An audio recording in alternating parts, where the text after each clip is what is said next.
ओम शांति। बाबा ने हम सभी बच्चों को 3 प्रकार की सर्विस बताई है, 3 प्रकार की सेवा बताई है, मनसा, वाचा, कर्मणा। तो मनसा से सेवा कैसे कर सकते हैं? मनसा से सेवा माना मन से सेवा। मन से सेवा सबसे सहज विधि है। चलते फिरते किसी भी स्थान पर हो, आप मन से सेवा कर सकते हैं।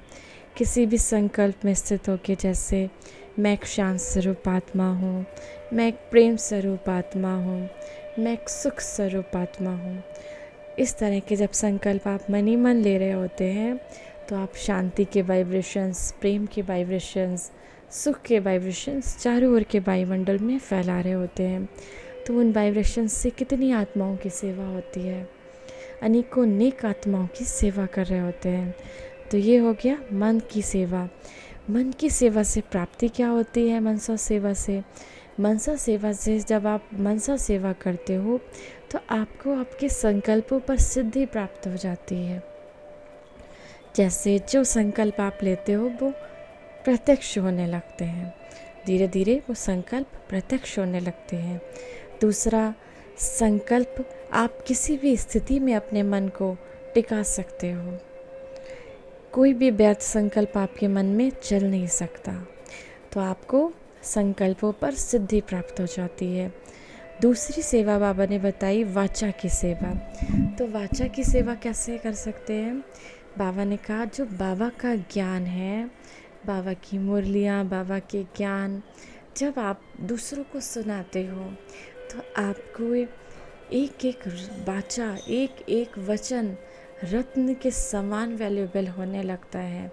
इसको कहते हैं वाचा की सेवा। बाबा के ज्ञान को दूसरों को मुख द्वारा, वाणी द्वारा सुनाना।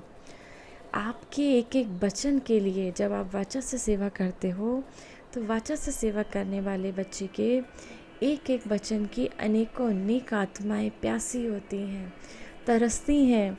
वो कब बोलेंगे, वो कब अपने वचनों को सुनाएंगे, जिससे हमारा मन खुश होगा, जिससे हमारा मन आनंदित होगा।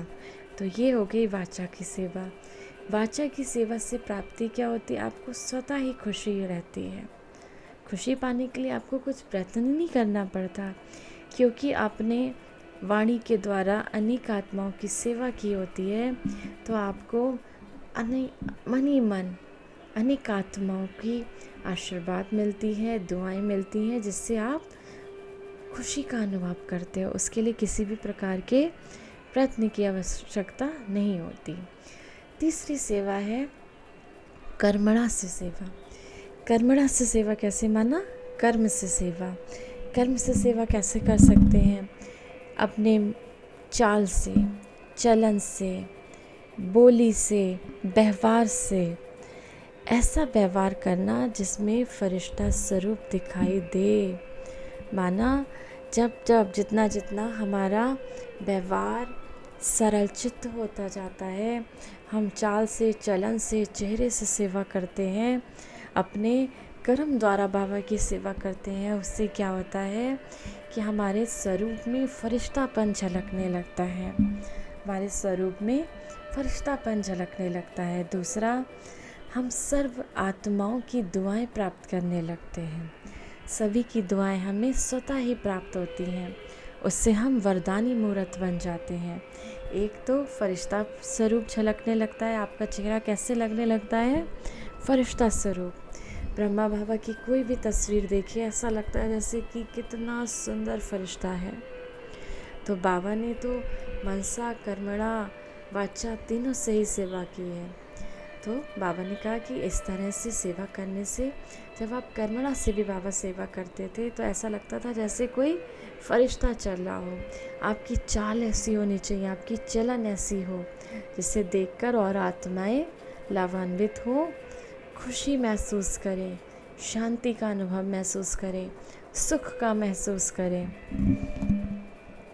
वाणी हल्की हो, वाणी में तेजी ना हो, व्यवहार अच्छा हो, सभी के प्रति सामान्य व्यवहार हो।